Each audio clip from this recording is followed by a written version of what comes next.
सभी लोगों का मेरा नमस्कार। मेरा नाम किशोर कुमार है और मैं दिम्बल से हूँ। एक अतुल योगदान के धनी और कर्मठ व्यक्तित्व के धनी डॉक्टर B.R. अम्बेडकर के 131वीं जयंती पर पांडाल में सभी प्रबुद्धजनों का हार्दिक स्वागत, अभिनंदन और वंदन करता हूँ। आप सबको महान उद्धारक और देश को एक अभूतपूर्व मार्ग प्रशस्त करने वाले डॉक्टर बाबा साहब के आज 131वीं जयंती पर आप सभी को हार्दिक शुभकामनाएं। कहते हैं कि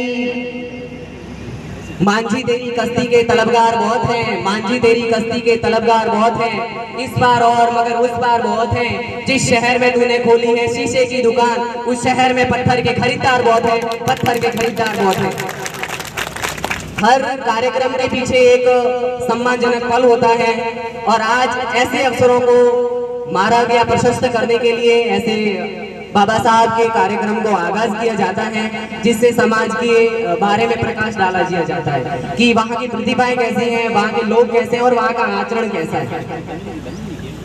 बाबा साहब ने अपने जीवन में बहुत बड़े कष्ट झेले। उन्होंने इतने कष्ट झेले कि आज जितना हम देख रहे हैं, जितना हम सुन रहे हैं, उनसे बहुत ही विपरीत था। मैं एक आपसे प्रश्न करूंगा कि हम कहते हैं जय भीम। जय भीम का मतलब क्या है? जय भीम का मतलब है डॉक्टर B.R. अम्बेडकर की जय। Doctor B.R. अम्बेडकर की जय का मतलब है उनकी विरासत, आदर्शों तथा उनके द्वारा दिए गए देश को संविधान, इन सब की जय। एक बार जोरदार तालियों से डॉक्टर B.R. अम्बेडकर का स्वागत होना चाहिए।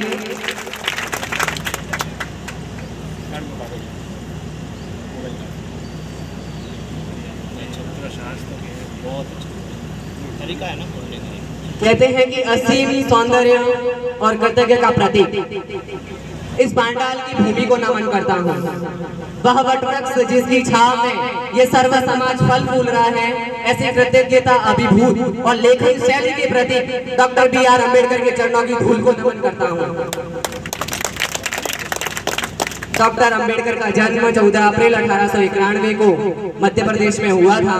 इनकी जीवन शैली में तो मैं कुछ नहीं कह सकता, क्योंकि उनके कार्य और उनके आदर्श योजनाओं को लिखने में यहाँ की स्याही और पत्ते कम पड़ सकते हैं। इसीलिए अल्फाजों के अभाव में नतमस्तक है मेरी कलम, अल्फाजों के अभाव में नतमस्तक है मेरी कलम।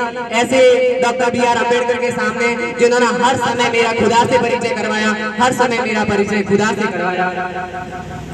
मैं कक्षा 12 का अध्ययनरत छात्र हूँ और जैसे ही मैंने इन कार्यक्रमों और इनके बारे में सोचा कि नहीं, मुझे मेरे विचार प्रस्तुत जरूर करने पड़ेंगे, इसलिए मंच पर आना एक अच्छी बात है, अपने विचारों को रखना ताकि उनसे हम रूबरू हो सके।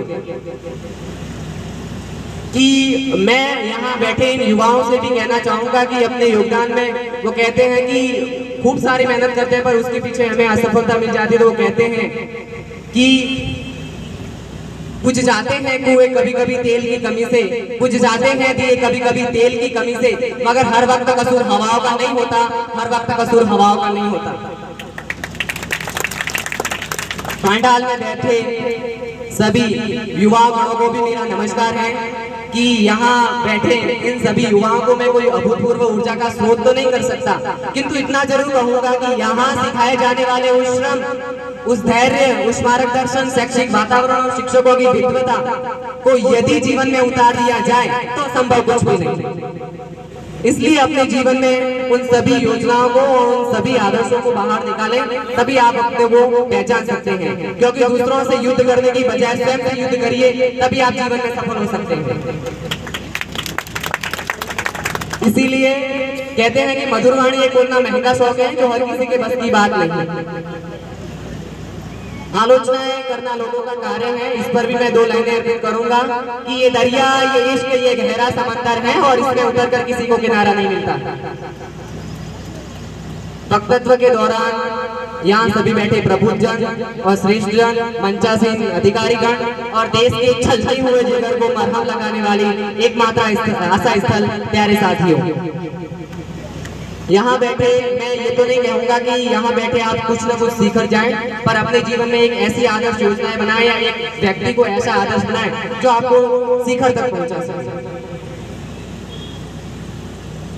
आप सभी को मेरा धन्यवाद।